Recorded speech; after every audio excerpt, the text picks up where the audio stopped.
All right, let me go over a few of these arguments my dad and I find ourselves getting into every so often. Like a few days ago, my mom and my dad they made a big old pot of beef stew. They made some beef stew, right? And the taste was there, it tasted solid, but they had potatoes in the beef stew. And let me tell you what they did to these potatoes. They had these ginormous potatoes and they chopped it in half like one time and just threw it in the pot. And I'm sitting there with my bowl of beef stew, if you can even call it that. It may as well have been a bowl of potato stew because there were so many potatoes in there and the potato chunks were ginormous. So I went in there and I talked to my dad and I was like, hey, Pops, did you chop up these potatoes? He was like, why?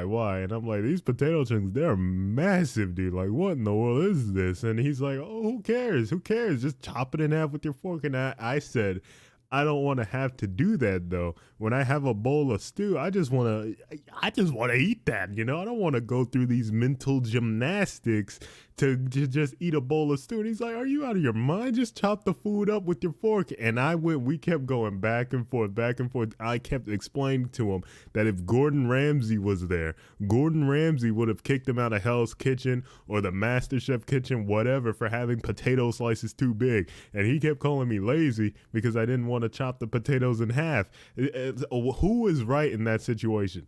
Am I right for not wanting the potatoes to be absolutely ginormous and not making it a hassle to eat, or is he right in saying that I am lazy for not chopping it in half? I think I'm in the right there.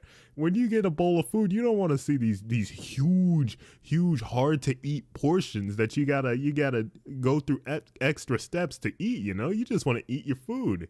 You just want to eat your food. So I think I'm in the right in that situation. Another argument we found ourselves getting into, I took a shower and my dad saw me bringing my wet towel and getting ready to like throw it in the hamper or whatever. He's like, what is that? And it says, my wet towel. I'm putting it in the hamper. He said, why don't you just leave it down there and use it again?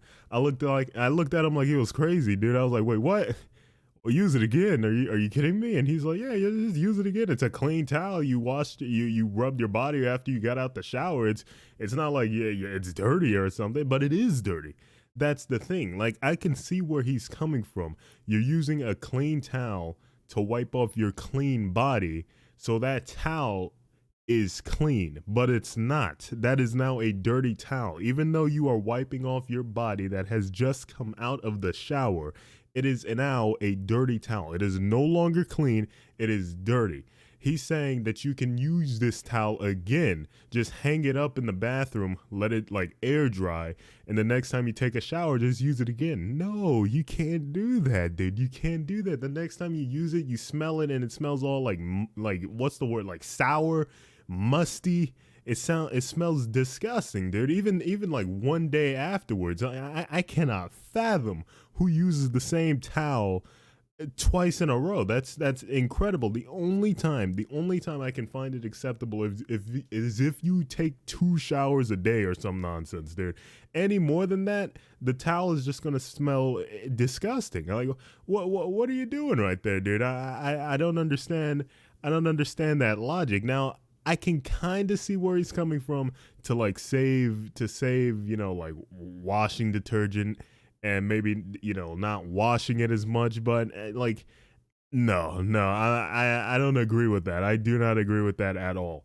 I don't think you should use a towel if it's like more than a day old. I think you should just put it out of its misery and wash it off. I think I'm in the right in that argument. Again, I may be being biased because I am me, but I am thinking of it objectively and I see no flaws with my argument.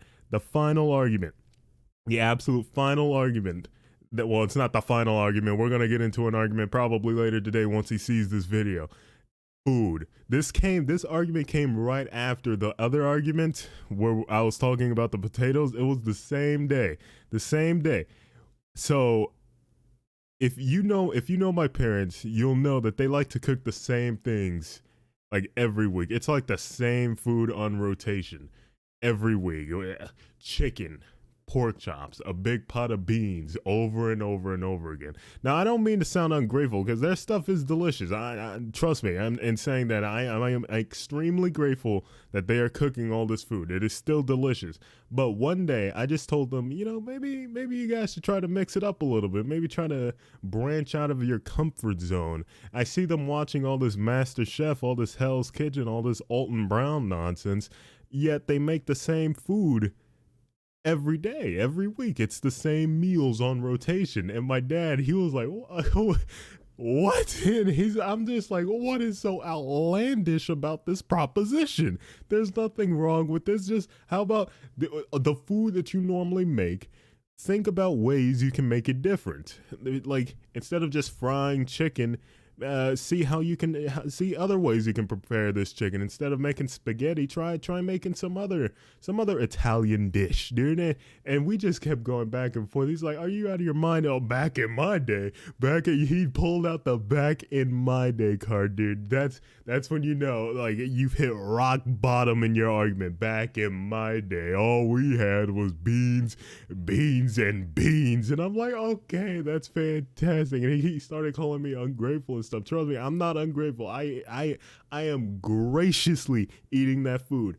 All I was doing was suggesting that they branch out of their comfort zone and just try something a little different. Try to broaden their culinary horizon. What is wrong with that? He pulled out the back in my day card. My mom was just sitting there staring at us like we were crazy, dude. We sat there for almost an hour going back and forth about this food and whatnot, dude. It was incredible, man. And all these arguments, I'd like to think that I'm right. I'm trying to not be absolutely biased. I am thinking about this as objectively as I possibly can. And in every single one of these arguments that I have stated on this fine day, I believe that I am in the right. I gave solid points to my arguments. And when you're arguing with their parents and they bring out the back in my day card, you've automatically won. They have already lost. If that is the card they have to whip out, they have already lost if they whip out the back in my day card, dude. It's incredible. Good Lord.